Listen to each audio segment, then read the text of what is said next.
Welcome back to my channel. I'm Evan. I'm going to be doing another reading for you guys today. I didn't really have anything planned, but a spirit was talking to me, telling me I should look into the upcoming eclipse on April 8th. So I pulled some cards from my Earthbound Oracle deck, if you guys can see that. And for these cards, I use them more for scrying. I'll just let the pictures that I see give me feelings and information or any thoughts that pop in my head. And the two cards that I pulled for April 8th was Labor and then Luck. So for me, it's a pretty obvious message. April 8th may be a good day to put some labor in, that it'll be blessed that day.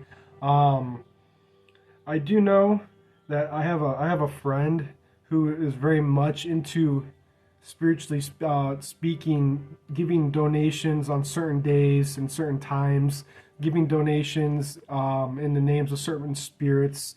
And for him, he fully believes that this is one of the reasons he's very successful in his life. And he looks for special days to as opportunities to do these kinds of things. Now that being said, it is an eclipse, and eclipse energies can be chaotic, so you got to be careful. You know, it very well could just be you might run into someone who's experiencing a lot of chaos that day, and you just give them a word of assurance, or you just say, hey, everything will kind of be all right. It doesn't have to be anything huge. It can be. You can go and decide to donate like $1,000 to a charity if you really want to, and more the better if you do.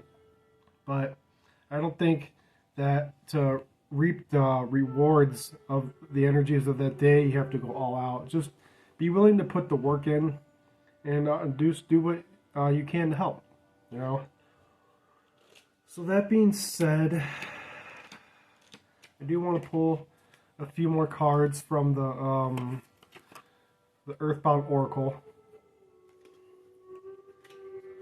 Okay. Anything else about this eclipse people should know? Got these two. So we have wealth, which goes good with luck, and if you, I don't know if you can see it, I'll show it to you guys. Both wealth and luck have beautiful purple crystals with them. And then there's life. Okay. Actually, I probably should.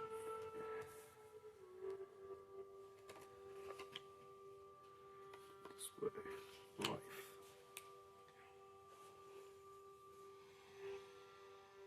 And then at the top of the deck we have water as well. So again, this goes back to that labor. Maybe you want to use this day to plant some plants, plant some healthy foods in a garden, start an indoor garden, make some holy water, make some blessed water, set it out and gather the energies of the sun. There's a lot that could be done. I know for me personally, I'm probably going to do some meditation, some breath work, and some cleansing stuff just around my home. Nothing huge, but I'll definitely take this time to attend to my garden as well, as I do have a decent sized garden. Which right now I'm living in the Midwest and it's still kind of cold, so I can't put my plants back out yet. So they're alive, but they need to get outside soon so they can really start thriving again. Alright, so life can also represent planning new ideas on this day. I know a lot of people who actually pay a lot of money to sit down with people and look at the esoteric meaning of specific times and dates and use that information to start businesses, to start projects, to start all kinds of stuff. So I can't say per se for like what the hour of the day would. Maybe at the, whenever the eclipse is actually taking place, wherever it's closest to you. But this definitely feels like a good day for manifestations from what I'm looking at here. So I'm being called to my my astrology cards. Deck is called Heavenly Bodies. I absolutely love the artwork on this. I think this is a gorgeous, gorgeous deck. Okay, so, alright, Spirit, so are there any energies that people should work with on this day of the eclipse? House 3. Okay. So what came out is house 3, which the third house is early learning, childhood relations, the rational mind, and communication. So it ties back into what I was saying, really. If you see a person in need, just give them a kind gesture, a kind word, or even just a smile at a person can make a day's better, make a day go better for someone. What else? Let's see. House 1's at the top of the deck. I don't know if you guys can see that.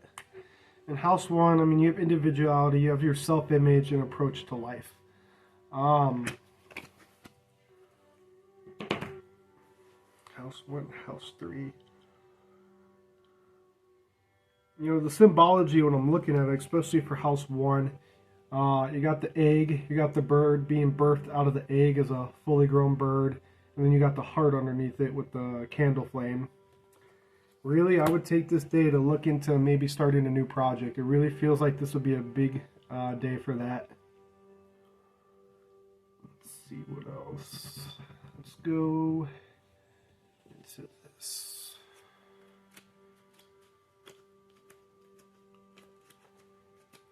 So I have my own deck that I've made. I've stated before it's a work in progress. They're not the prettiest cards, but they do get the job done. So for this one, this is more of areas you might be able to, you might want to focus on during the eclipse. So what areas, Spirit, should they focus on during the eclipse?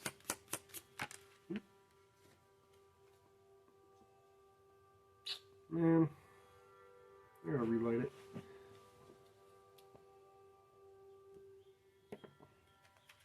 Okay, so cards that came out. And crown chakra. So we have crown chakra. And then we have genitals. Sorry for being immature, but it is what it is. So with these two cards coming out, crown chakra, that's your connection to source, that's divine. And a lot of times with eclipses, they were always seen as divine events. Contact from the heavens reaching out down to earth, let them know, hey, we're here and this stuff's going on. Definitely could benefit from doing crown chakra meditations, crown chakra cleansings, anything, wearing crystals for your crown chakras, lighting incense for your crown chakras, or meditating on new ideas come in, which goes back to that labor, luck, and wealth, or even really just the life card. Genitals. So for genitals, that deals with sexual energy. So I'm going to say for that, with keeping it PG-13, take time to sit in your sexual energies. It doesn't need to be a lot, but for so many people, they never really express their own sexual creative energies unless they're being turned on, unless there's an outside source, or even if it's just their own mind that's making them feel these things. But it could be a divine experience, meditating and letting your arousal, letting your pleasure build up within yourself and just experiencing it, not from a point of trying to receive anything back, but just expressing that energy. Because for too many people, their sexual energy is really not expressed enough. And for those that are very comfortable with their sexuality, are very expressive in their sexual energies, it's just a good reminder just to know that your sexual energies aren't there always just for pleasure. That sexual energies, sacral chakra, creativity, ideas, art, creation, life. You know, it all does tie in together. Okay. So what else we got here?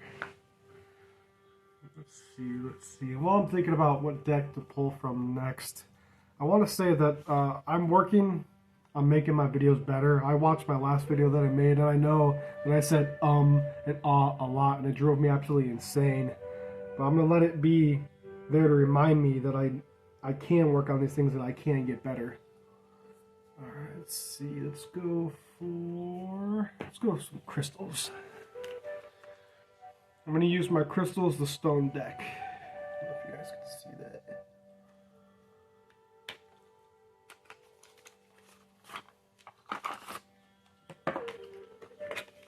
Okay. Are there any crystals specifically that people could work with on the day of the eclipse? there any crystals specifically that people can work with on the day of the eclipse? Ooh, interesting. So, the first card that drew my attention is Moldavite. Moldavite is kind of a popular stone in the sense of it's like the rock star of the stone world, and its metaphysical properties are very mystical in nature. I know for personal experience with me of working with Moldavite, it always brings in lots of change. It always comes to me when I need to make great change in my life and to help get those energies flowing. So this would be a really good day to wear some Moldavite, work with it, however you see fit.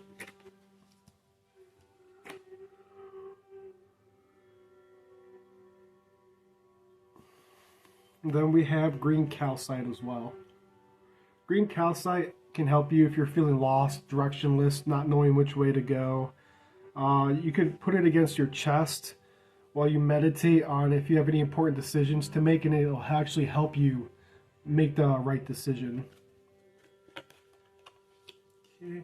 And then we have the Herkimer diamond.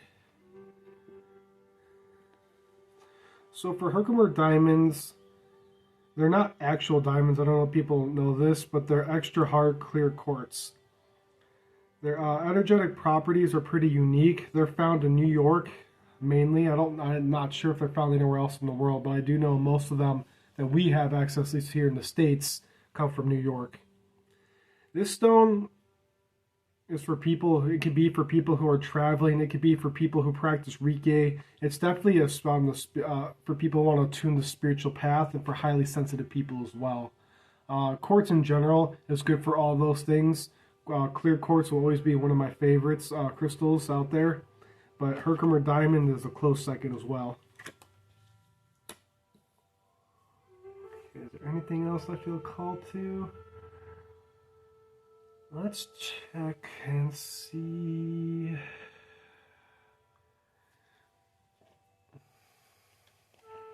Here. So we're going back to the deck that I made.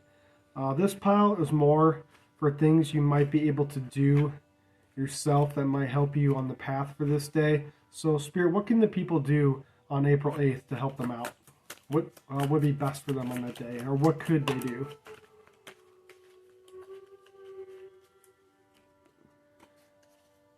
Sigil. So April 8th would be a really good day to make a sigil. Sigils are meant to capture the energy of an idea, of a concept, or even of a sentience. And what I mean by that is you can create a sigil for cleansing just as much as you can create a sigil that attaches you to a spirit or an entity or even angels. I know for St. Michael, he has the sigils as well, just as much as he has the symbols too. And his sigil is pretty well known in the occult world. But I think all the archangels, they have their sigils, and a lot of other spirits do as well. So this day might be a really good day to try to practice some astrological magic and make a talisman out of a sigil that day. Put this card down over here. Is there anything else they can do that day to help them out? What else could they do that day? Finances. So affecting finances came out, and on the top of the deck, my eyes were drawn to Salt Circle. So it doesn't help. Maybe if you're not so keen on the energies of this upcoming eclipse, you can make a little salt circle. You can make a little candle, light it for protection, for abundance. Make a sigil to protect yourself. It doesn't have to be with the energies of these eclipse, but either or, this day would definitely be good to either try to benefit those energies if that feels right to you, or kind of protect yourself from them. Not that I think it's going to be like the end of the world or anything like that, even though that's what Facebook seems to think. I've heard everything from it's Nibiru, it's Planet 9 that's going to be crossing the moon or the sun, I can't remember, and it's not the moon. I've heard all weird things, that there's going to be an alien invasion on that day, the end of the world. What else have I heard? All kinds of weird stuff. Alright. Other than that, Let's pull some tarot.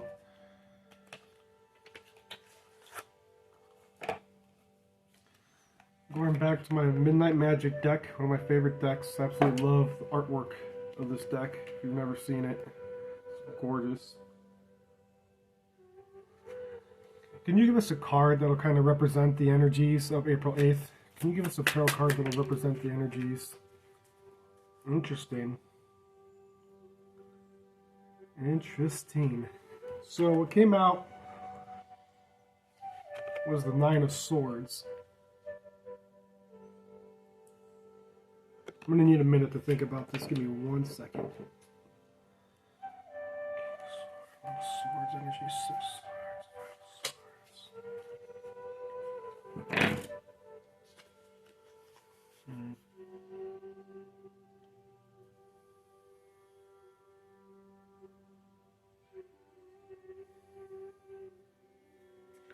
So I think this goes along with fear-mongering. There might be a lot of fear that day, even if it's just for a little while, of the possibility that something bad might happen that day, whether planned by humans and or celestial events. It goes back to maybe using a sigil to kind of protect yourself. I would definitely use meditation if you are afraid of the eclipse to kind of ground those fears out. But because Nine of Swords, I mean, it's not the end. It's not everything crashing down. I mean, it's still within all the issues, all the fear, all of it. The Ten of Swords brings everything kind of to a close. So this eclipse isn't anything about the end. I don't think it's going to be a major transformation that kind of brings all these Nine of Swords issues we have in the world today to an end. I think for those who use the opportunities of this day, it'll bring in luck, it'll bring in wealth, and it'll bring in life as well. But that there's also that people need to realize that you got to put in the work for it. But I'm definitely sensing a duality here. It's like I'm not going to say half and half, but it feels like half and half. Like half of people are very happy and excited, and the other people are doom and gloom about this.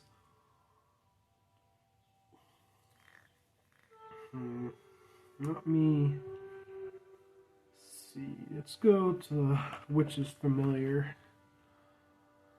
You guys can see that. This little rune deck that I have.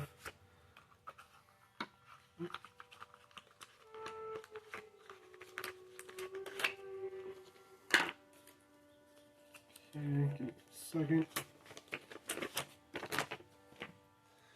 Alright, can we have a rune that'll represent the energies of April 8th? Can we have a rune that'll really represent the energies of April 8th?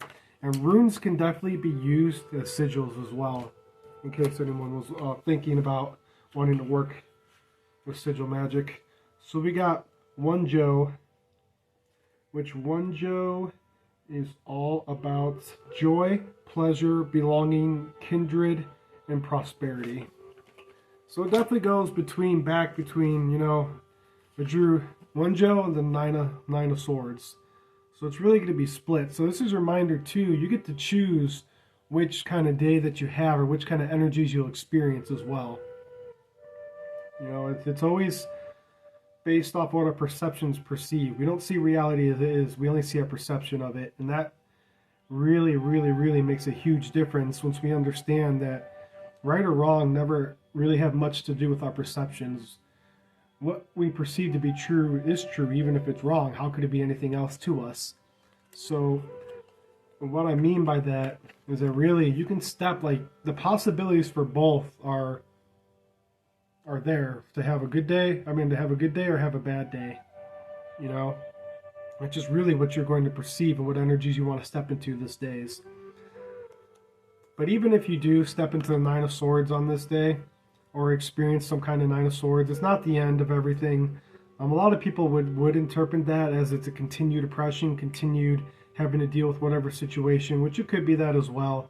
But I really do feel that there's the possibility for, even if you are dealing with this type of energy, to step into this one as well.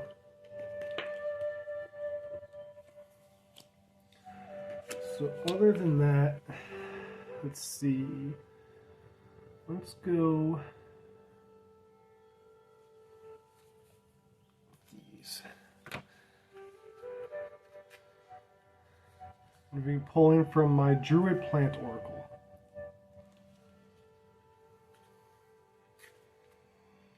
Now, I don't have the manual for these ones either. I'm looking. Unfortunately, I bought this deck off of Temu, and I'm realizing that it's not. It's a copied deck, not from the original creator. So I got it on order, but I'm waiting for it to come in. But until then, what I'm gonna do is I'll pull some cards for you for whatever plants that come out, and you can look those up. You can get some messages there, but for most of the time with these cards, the intent is really just the properties of the plant. In witchcraft, in spell casting of folk magic and hoodoo and a lot of other magic craft practices, plants play a really big role. Each plant has its properties, its spiritual properties, its astrological properties, and feminine, masculine, elemental. It gets pretty detailed. So what plants would be good to work with on April 8th? What plants would be good to work with on April 8th? Ooh, and that dropped right over house 1. So, heather. Again, I don't really know much about the plants themselves, so I'm going to go off of what I feel coming off the card itself. But it did land on house 1, so I'm going to set that back over there. You know, from the images that I'm seeing,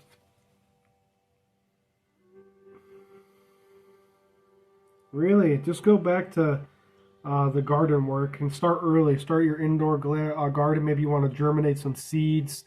And one old practice that I actually participate in, and because I practice esoteric gardening, so I plant my seeds I germinate my seeds at certain times. I'll plant my plant at certain times and stuff like that, based off of astrological placements. But one thing I do, and it could be bro science, that's fine. I enjoy it because I know it's built off of tradition. Is I'll take my seeds and I will put them inside my mouth for a little bit and kind of really get my saliva to go on the seeds.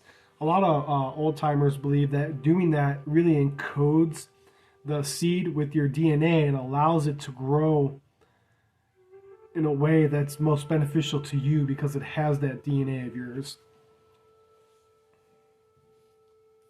Okay. Are there any other plants that want to come out? Are there any other plants they could use that day, Spirit?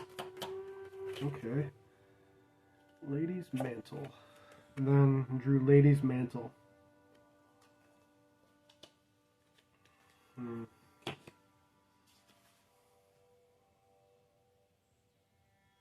So the first image that I got off this card was of Venus. If you look right here with this, and it looks like there's a little pearl there, that's a very well known image, occult image of a lady standing in a shell that represents Venus. So Venus, planet of love, love relationships. I'm not sure what day April 8th actually is, but it wouldn't hurt maybe to work on some loving yourself, extending love to others maybe you don't normally talk to, or maybe even just in your own home. You know, with gardening, the whole reason I do it is because my space is sacred to me. And when I have my plants within my space, not only does it feel better energetically and spiritually to me, but I feel a sense of calmness. I absolutely love being around plants. And when I get into a little bit better of a house, lighting wise, I'm going to have a lot more plants than I have now. You know, gardening literally is one of the best things practices I think I ever picked up, to be honest. And it's one of the most fruitful and beneficial things I've experienced in my life. Okay, so I'm going to test my coin, but I kind of feel that might be it. So we'll see. Is there any other messages that I need to get out to collective? Nope. All right. So thank you for joining me. Like I said, this is a work in progress for me. I've been doing tarot readings and these card readings for a long time, but I've really needed to work on getting myself out here more and getting these messages out. So thank you and goodbye. Have a good night.